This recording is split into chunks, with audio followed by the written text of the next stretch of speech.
we've been talking about Sweet Baby Inc. Quite a bit over the past month, 2 months or so.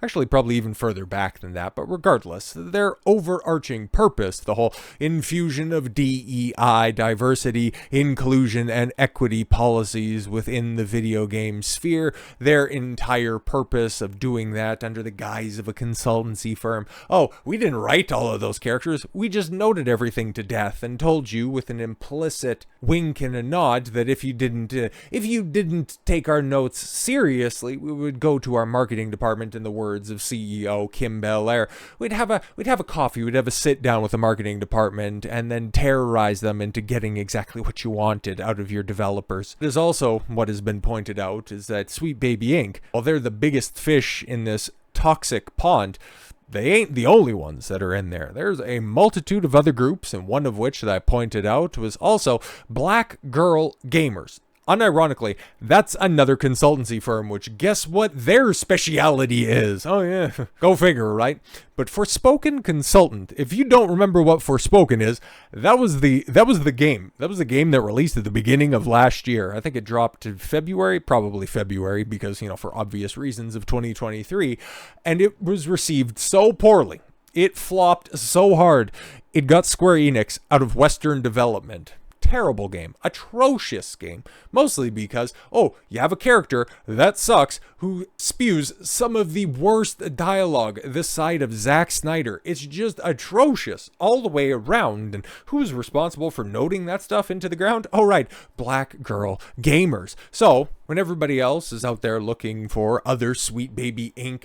type companies, of course, a BGG pops up, and they're accurately assessed as the team that ended up driving Forspoken directly, nosedive them out into the ground, and where there's smoke, there's fire, and under a little bit of research, ended up finding out some very nefarious plots that they have on the go. So yes, they appear to discriminate in their hiring practices while claiming they are being harassed. Where have we heard this tactic before?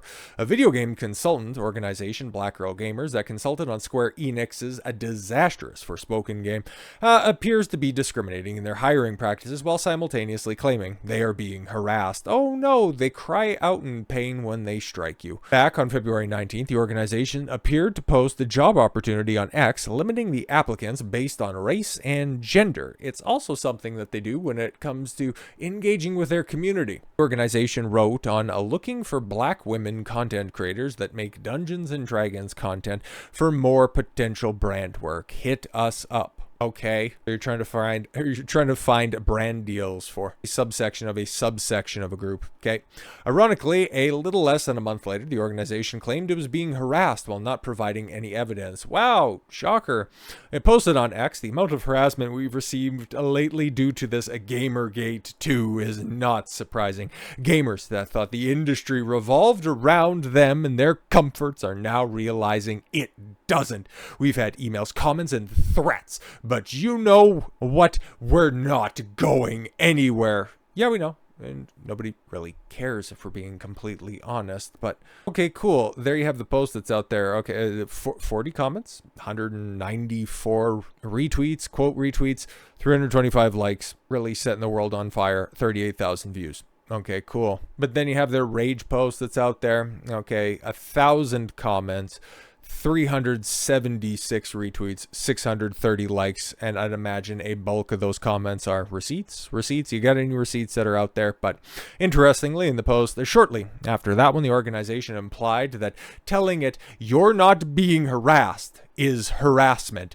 That probably contributes to the almost at that point in time, at that screenshot when it was taken, 250,000 views. Wrote on X that you're not being harassed while simultaneously partaking in the harassment is insane. Crazy stuff on that, but they also have some very powerful friends, which we'll come back around to, but I just want to go ahead and focus specifically on Black Girl Gamers. Okay, shout out to Grummz for accurately documenting all of the stuff that's going on right now at the time of Gamergate 2, which is, well, frankly, very much going on. So SBI-style consultancy company Black Girl Gamers threatens a legal action over that Park Place gaming website over defamatory allegations. That would be this article that we were just using. Oh my god, the reveal is crazy.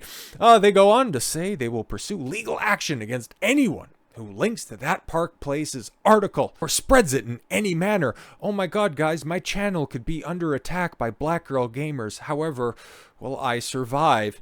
Black Girl Gamers claims that they were falsely claimed to have been employing discriminatory hiring practices by that Park Place. Quick check reveals that the article states BGG appears to discriminate in their hiring practices. Well, it seems like they were looking specifically for a group of people, and if you don't fit that, you would be discriminated against being eligible. Sounds like textbook discrimination. Like it or not, you might think that there's negative connotations associated with that term, but facts are the facts. You were looking for black chicks. If you are anything else, you need not apply. That Park Place is likely referring to Title 7, the Civil Rights Act in 1964, which prohibits employment discrimination based on race, color, religion, sex, or national origin. Yeah, very much so. Okay. Yes, and while that Park Place seems to speculate that they might be in violation of that law, at no point did they claim it as fact. No, exactly. Just simply going, yeah, it's kind of wrong and a bit illegal to go ahead and be discriminatory on the basis of race and gender, sex and creed like that. But hey, you guys do you, right? BGG further claims that the allegations of discriminatory hiring by TPP are false, and that BGG has contracted with freelancers, all races, genders, and sexual orientations, religions, and ethnic backgrounds, but that some cannot be disclosed due to NDAs. Weird. Still doesn't take away from, the original post where you said black girls only. Okay, BGG goes on to state that evidence of their non-discriminatory hiring practices are readily available and easily searchable. Fantastic. BGG's own website claims to be 100% minority operated. Okay. I've seen... Oh yes, minority owned, but what does it mean to be minority operated? Well, okay, certain plantations in the 1800s were 100% minority operated. Not exactly the flex I think you're looking for, but they don't seem like too terribly bright individuals. We're not just talking about the bell curve. It is unclear if they mean 100% of the management or 100% of all staff. 100% minority operated claim. The sealed job board and the lack of hiring policy in the website seems to contradict their claim of their hiring practices being readily available and easily searchable. Wow. You're telling me that they're not being forthright with information? I find that hard to believe. BGG is a consulting company founded by J. Ann Lopez. He works as a consultant within the for gaming companies to change the way that people think about gaming. Where have we heard that language before? They have worked with numerous gaming companies, including Meta, Ubisoft, and Square Enix. Oh yeah, we know, because you tanked that. And consulted on the doomed Forspoken title. Forspoken was a game that tanked so hard Square Enix had to close the studio. Yeah, BGG was so upset that they are now threatening to sue anyone who shares information in that Park Place's article or disseminates it in any way. So will they prevail? Yeah, probably not. I'm just going to throw that out there. I think that it's a bit sus, and the best that they could do is just simply trying to leverage some of the mass media connections that they have. I mean, check this out. This is kind of crazy. BBC gaming presenter. Why does the BBC have a gaming presenter? That's kind of strange, and we went from BGG to BBC. Okay, Jules Hardy calls for current Sweet Baby Inc. disclosure to end with a final purge of ideological opponents from the medium. I'm sorry, what? Is she asking for a final solution for gamers? Like, what the hell, man? And the view of the BBC gaming presenter, Jules Hardy, the best way for the current discourse surrounding Sweet Baby Inc. and other DEI-based companies is the final purge of those players who are critical of the genre's presence of, yes, DEI policies and consultancy firms. All right then. Hardy, perhaps best known reviewers as the government-funded British programming network, as having served as a host from 2021's Top Gear gaming show. How well did that work out for you? Oh, there you are with your resident cuck of the internet, Will Wheaton. Is he done crying about Larry David punching Elmo? I can't believe that that's a factual statement. 2017's The Gaming Show. Haven't heard of either of them, but best of luck to you. Hopefully you can get another show so you can get another facial piercing. Shared her opinion of the aforementioned debate on March 22nd in response to a tweet from a narrative consulting company. Oh, Black Girl Gamers. See how it all comes back around, guys? Now retweeting and now deleted a post from Becky, don't know, in which they proposed the creation of a Steam curator page similar to Sweet Baby Inc. Detected Group, meant to inform customers of the games that Black Girl Gamers has worked on. Okay, that sounds to be on the up and up. Black Girl Gamers, you wanted to defend Sweet Baby Inc. with all you could possible, wrote the user. Well, here's your page because you wanted to finish Sweet Baby Inc., whatever, when I know that you both work together on projects and force DEI is nothing more than racism. That makes sense. Black Girl Gamers mocked, we really got you pressed by just existing. No, it's your work, but, then again, that's the level of comeback that I would expect from this collective. We've never worked with Sweet Baby Inc. You all saw Black in consulting and decided that we all work together. Sounds like racism. We're not stopping, so have fun. Yeah, but if word of your work actually gets out there, it says that, oh, our highest profile game that we've worked on in recent years is Forspoken, and well, you might not be stopping, but I think the industry might have a say in what you're doing. But enter Jules Hardy with a flag in the name. Oh man, that's up from, pronouns in bio. That's pretty crazy.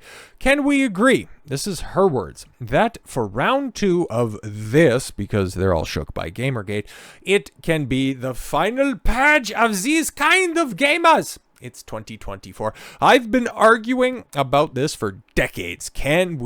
Decades. Okay, can we have a last full detox of these dude so we can get back to the positive gaming community we have been creating? The positive. HIV in your case, I would imagine, given the rainbow flag. But positive. All right, it's positive to just have your own ideas insulated in the company. Yes, creating a positive community that nobody's engaging with.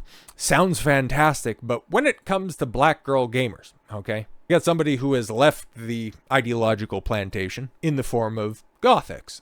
She's a YouTube creator, just an internet personality of sorts. I've seen her make the rounds out there on podcasts. I would be absolutely lying if I said that I've followed or, even listened to a full podcast of anything that she's done. I'm just aware of the individual. And, well, she used to be a part of this stuff. And she's another one of those chicks who makes, I left the left and went through this transformation. That's probably another reason why I'm not really paying that much attention, because I've heard that narrative and I've seen that transformation before. And, well, some of the other representatives, can't speak about Gothix, aren't exactly, well, they're not setting their best. So, as a former Black Girl Gamers member, I can confidently say, these people are full of crap. What? They do not care about diversity. They promptly kicked me out for being anti-black, aka not making an idol out of my skin color and refusing to hate white people. No, say it ain't so, Gothix. I was harassed for months after the fact and received an onslaught of vitriol from many other Black members. You know how BGG responded? They blocked me and literally scrubbed my existence off their platforms. And by the way, most of the vitriol I received from many of their members made it into the final cut of the Gothix documentary. So there you go, there she is shilling her film. Nothing wrong with that at all. Here are the receipts that I'm claiming. Instead of just going, help, I'm being harassed, subscribe to my Patreon. So if they want to talk about receipts, boo-hoo, I have them. Shout out to her for that. Let me be clear. I have no ill will towards these people, and I'm always praying that JN and her crew will eventually have their wake-up moment just like I did. Maybe this is it.